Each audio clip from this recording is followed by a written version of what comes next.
y'all, welcome back to the channel. Today I was just going to do a little kind of how-to video. I mean, I wish I would have done it to begin with when I first installed this trolling motor, but I installed it I think a little bit before I got my YouTube channel up and running. I had a few questions on my Mako review video about how I installed it and what length shaft and what pound thrust I'm using. So I thought I'd just go a little more detail about what kind of setup I got here. I know a few times I've been asked what the shaft length is on this motor I got, and it's a 54-inch shaft, and I think they also sell them in I think a 48-inch shaft as well. But the 54 seems to work out good for me. I obviously got a little bit of extra if I need to get down deeper, but where I got this stop set at, I probably got an extra 6 inches. So a 48-inch shaft probably would work all right, but I bought this one used, so I just had to go with whatever the shaft length was the guy was selling. All right, so y'all, just kind of show the setup real quick, and I'll take the camera over here and show you a little closer on a couple things. I'll go into more in depth on this right here. This is where the wiring goes into the hole and down to the batteries. I'll actually take that apart and show you guys what I did behind that plate and everything, but I wanted to point out that this wiring just comes out of the bottom, and I didn't want it laying all willy-nilly right here on the deck, so I ended up having some stainless steel straps that came with another parts boat I bought, and I took these little rubber grommets and these stainless straps to kind of contain this wire, so when it was folded down, the wire wasn't just laying all over the deck where you could trip on it. It seems to work pretty well, except for if I need to raise this up a little bit more. I wish I would put a little bit more slack in just this little section here, because I kind of run out of wire room for being able to move that up.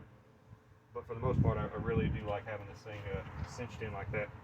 And this little handle that releases the trolling motor, I keep it wrapped around where this latch is. Just when you're riding around, you can see this does have a little bit of wobble to it, and I don't like it bouncing around. And also another thing I would hope you guys could learn from my mistakes is where I mounted this. I have a little more room on this back side, but I held it into the inside of this little platform they have built. But if I open the hatch right here, it will hit this handle if I don't have this thing tied back tight. Like I said, I just wrap it around this a couple times until it gets all the way back to the handle. It keeps it secure, and it tucks it out of the way far enough when I open the big hatch, it doesn't interfere with the handle.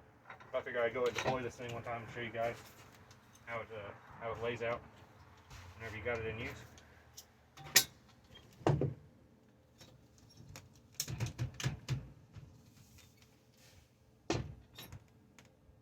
Once you release that locks the brake back in, so it can't pull up even if you try to reverse or anything. And it works out pretty good. I like this one because it's got the handle, has a tilt, and it also you can retract it in or out a little bit too. Other than that, I'll go ahead and fold it back up, and I'll grab the camera, bring it a little closer, and show you some more of the details on this.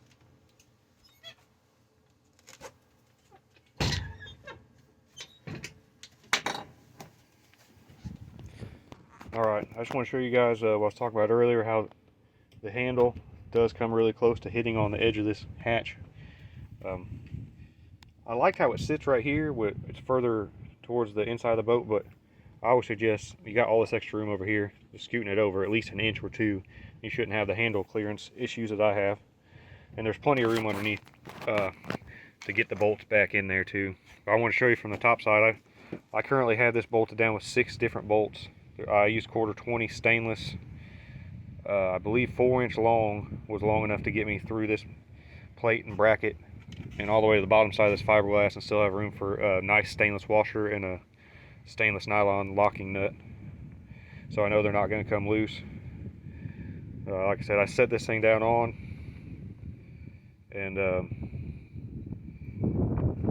took a long drill bit and just got my marks started, and then pulled it back off once I had my marks, and drilled it very carefully. I started my bits in reverse to get through the gel coat, because I know drilling through the gel coat like this, you can get cracks really easily if you don't take your time and do it slow. But I got all my holes drilled out, and I just want to show you, this is the part where I had to cut this access hole. And what I decided to use, obviously I'm an electrician, I kind of use the stuff that I'm familiar with, so I got an RG6 white plate that you see behind your TV in your house, and I drilled the hole out for this little SO cord connector. I don't know if you can see that, and that's how my wires get down into the hole and protects them and everything, keeps them from being kinked or stepped on or having something, you know, cut into them. And then to attach that to, I used what we refer to as what would be a remodel low voltage ring that you could cut in drywall for running, you know, cable wires or anything like that. And I traced this on here, the size I need to get this to recess down in there. And I cut this hole out with my multi-tool, oscillating tool, whatever you want to call it. It cut pretty easy with that. You know, there's other ways to do it, but that's the best way I know. That's not as violent as something like a sawzall or a jigsaw. That's going to have a real jarring type motion. Just that multi-tool that just vibrates ever so slowly. I didn't want to do anything that was going to put a lot of stress here, maybe cause a crack here at the corners or whatever. So I just took my time and, you know, measured twice, cut once, and cut that hole, and it's big enough that I can get my hand inside here to get underneath, to get my nuts started and get a wrench on them and get them tightened down. For my 6 bolts, I got through that. I wanted to tell you guys, I was a little skeptical on how thick this was going to be. Like, this is a mirror image of what was on the other side, but this is actually pretty significant. I was worried maybe I needed to put something more significant underneath, so I didn't have to worry about this thing wanting to crack, you know, if I hit something. But it's definitely pretty significant. That's why I end up having to go back and get bolts. I bought 3-inch stainless quarter 20s at first, but they weren't long enough to get all the way through this and the thickness of that plate right there. So I had to end up going back and get 4-inch. I'm not saying you get this exact same trolling motor, but if you do, definitely prepare on getting at least 4-inch long bolts. And come back in just a second and explain about running the wiring from here down to the storage area. But I think it turns out like a pretty clean look once you get, you know, all this put back together. But it still gives you access to get in there, because you do need to feed your wires from here down through the hole and get into this section right here. But if you have anything like a coat hanger, I happen to use a piece of an old fish tape that broke off at the end. It's like 10 foot long. I used it to tuck in the hole down here first, to where I get my hand in there and grab it, and then I tape my wires on and pull them down to here. And then as you can see, I just put some cable sheathing right there to protect the wire so my anchor wasn't cutting into it. And it chases through this passage. You can take this plate off right here, and it'll lead you down to this next spot underneath the storage area where I store the batteries. Sorry, I got some junk in the way, but you can see you can take all these plates off. To access underneath here, we can run the wires. And I just ran the wires down through there and popped one more hole through here so that I could get my wiring up into where the batteries store at. You see, I got this, I guess it's a Sterlite brand little tote that actually both my 12-volt batteries fit in really snug. They don't slide around at all. And I brought my connections up into here and hooked up my batteries in series, so you get 24 volts. To power that, there is one thing I've been meaning to do, but because it kind of slipped my mind until I started thinking about doing this video, and that's to put an inline fuse right here. Because right now that wire is not protected from here to there. If something was to short out or whatever, it could melt the wire, or, you know, catch something on fire. So we really don't want to have that on the water for sure. But I've been looking for a certain type of fuse. They got a waterproof fuse they used to sell at Walmart, and I've looked for it several times, but it hasn't been in stock. So I need to look again, or if they don't have it, find one online and order it. So I got a fuse on that wire. kind of something like I did. This is my stereo wire. I got a 24 volt radio. I might do another video on if you guys are interested to see how I did that. And I got a fuse on that one, but these little fuses aren't gonna handle the current that needs to run through this bigger wire. I did have to extend the wire that was on the trolling motor to get all the way back here. I forgot to mention that up to this point, but I don't know, since I bought this one used, if the previous owner had shortened the wires or if that's how they came from the factory, but you definitely need a decent amount of wire to route it and hide it to get down to this main storage area on the Mako Pro Skiff. One other thing I did put on here, it was because I didn't know for sure if I was going to put a quick release bracket or not, but since I opted not to, I went ahead and got a quick release.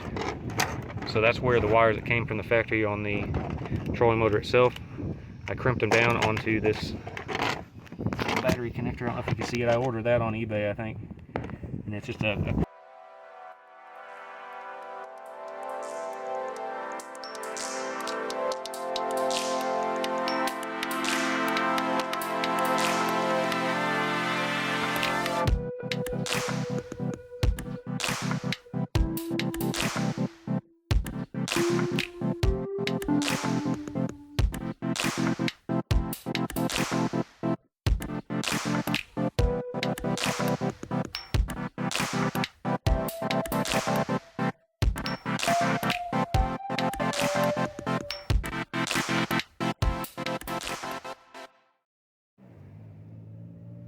Alright y'all, that's going to do it for the video today on the Minn Kota 70 pound, 24 volt, 54 inch shaft trolling motor install.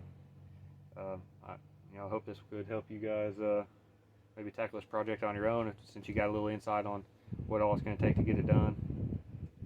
And hopefully, save you a few bucks.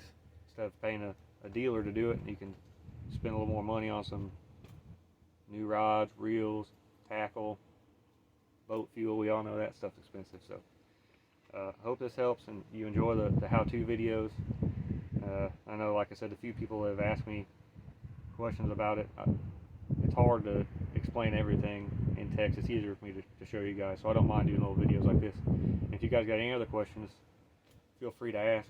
I'll see what I can do, and if I got to make an update video to kind of explain myself. If you guys do enjoy these how-to videos, I got a couple more things I can show you guys about that might, be interested in trying yourself. I do have, you can see down here, I've got it hooked up where I got a saltwater wash down pump that I've installed under here. I could do a video on that just utilizes your front live well fill with an extra powered 12 volt pump that gives you more pressure into that, and that's worked out pretty good. A couple times we've been out to the beach or whatever, and dragging sand in and out the boat, or we've had some fish guts. Got some stuff's kind of slimy. You can just fire that thing up and rinse it off. It works out pretty good. And then just hit the bilge pump to get pump all that water out. I also got my radio install. I don't know if you guys can see on the side of the console, I got 8-inch subwoofer and two 6-inch two-way speakers. Where are they at? I got them running off of, like I told you earlier, 24 volt batteries that my trolling motor runs off of. It's got a little Bluetooth amplifier kit that I like to use. I got another setup like that on my back porch, so I can just connect Bluetooth to the speakers and use that as my music source. So got a few other things. The light install where I did my my inside lights for fishing at night. A couple other things I can show you, how I did it. Maybe you guys get some ideas of what you might be able to do on your own boat. So if there's anything in particular, just hit me up in the comments or let me know some of the cool stuff you did on yours. I know I got other ideas that I want to do for sure. Like I really want shallow water anchor on here. I got a good idea what I'm going to do on that. And as soon as I can save up the money and buy the parts to do it, I'll show you guys how it works out. And if there's anything you can do better, you can learn from my mistakes. I'm all down for taking one for the team and finding what works good and what doesn't. saving you guys a few bucks. But that's all for today. Hope you guys enjoyed the video. If you haven't already, go ahead and subscribe to the channel. See if we can grow this thing, get bigger. I think we're at 50 subscribers now, which is pretty cool for just being a part-time, doing videos while I can. So I appreciate you guys' support. Have a good one. Halfway there adventures. Peace.